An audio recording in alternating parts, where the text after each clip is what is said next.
Hola gent, avui us volem explicar una cosa que sembla molt bàsica però que té la seva complexitat. És com adobar l'hort. Per adobar l'hort el que farem nosaltres, si no podem aconseguir grans quantitats de fems o tot i així, encara que aconseguim quantitats de fems, és imitar a la natura, imitar el bosc. És molt senzill. Si veniu al bosc veureu que sobre la terra mineral i sobre les pedretes estan caient constantment matèria orgànica. Fulles, una cagada d'ocell, una escopinada d'un ciclista, un aglà, és a dir, absolutament de tot. És molt fàcil. Si feu un forat, veureu que la primera capa està plena d'aquestes coses. Una fulla d'alzina, una fulla de pi...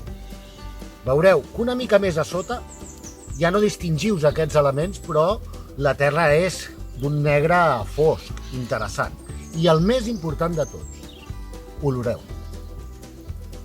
Aquesta olor a bosc, aquesta olor bona, no fa olor a podrit, fa olor al que entenem com a terra de bosc. Precisament avui, que és un dia plujós, aquesta olor de la terra, doncs, ens impregna per tot arreu. Per tant, primer aprenentatge. Per saber si fem un bon compost, farem servir l'olfacte. Si fa terra de bosc, és un bon compostatge. Imitem a la natura. Ara anem a veure com ho fem. Seguim. Estic fent una paella. Per fer bé el compost és molt important la logística.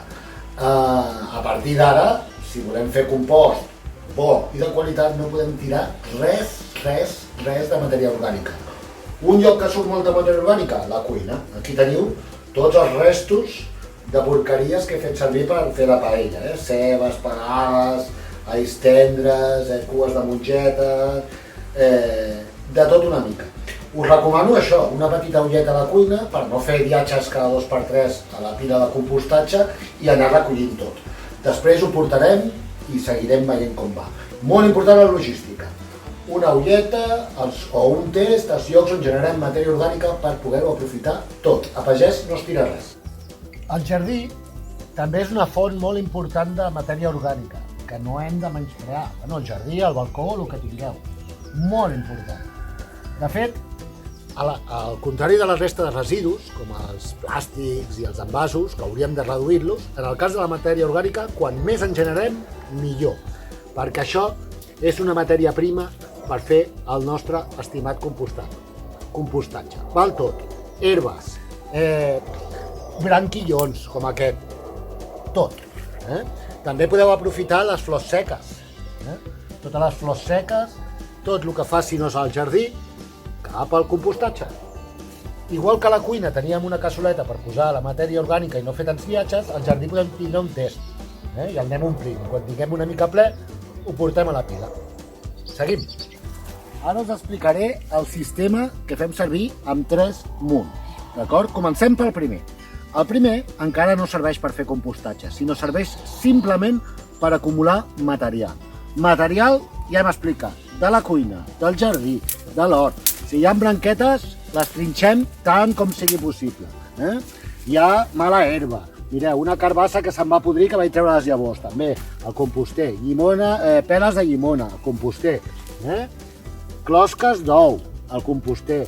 Peles, una patata grillada, al composter.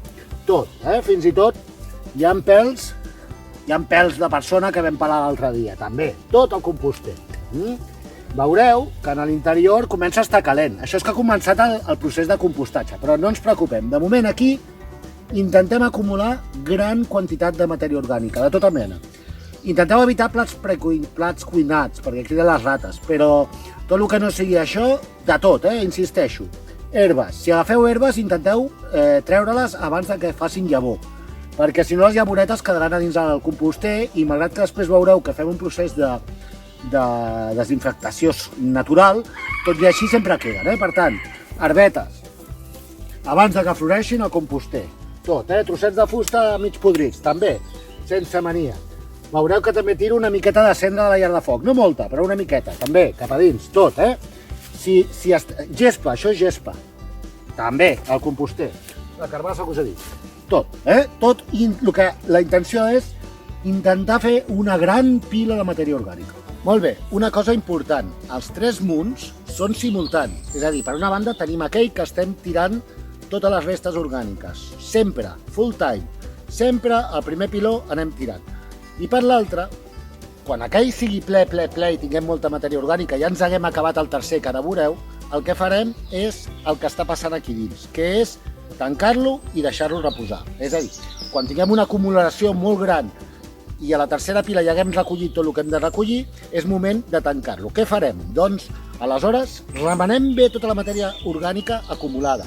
Acabem de trinxar el que veiem que són els trossos més forts, més grossos, i ho tanquem, i reguem bé.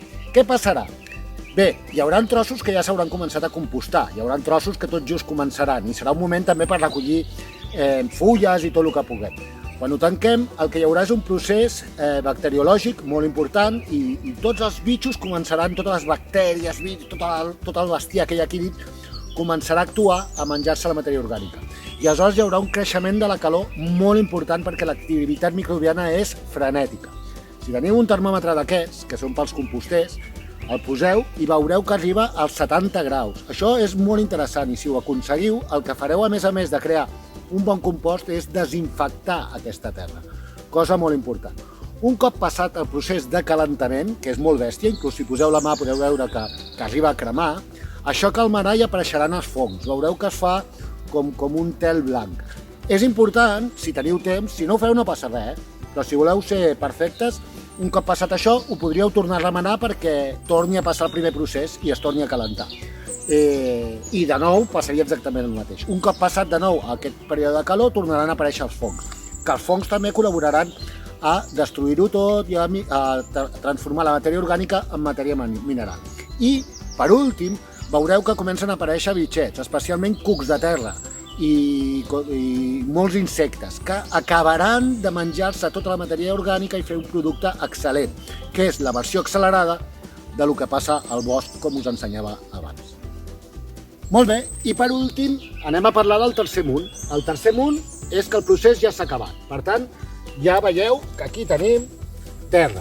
Com podem saber que el procés ha acabat i ha acabat bé? Doncs igual que el bosc, olorat. Olorem i sí, fa bona olor. Fa olor a terra de bosc. I ja pràcticament no trobem res.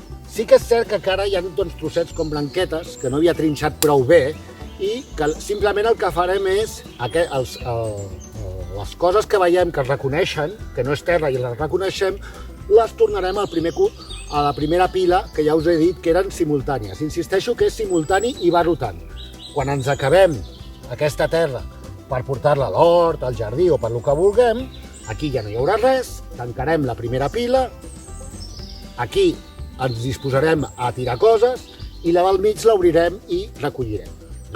Anem a explicar-vos ara molt breument, perquè no vull que el vídeo aquest també sigui més llarguíssim, que sembli ben ur.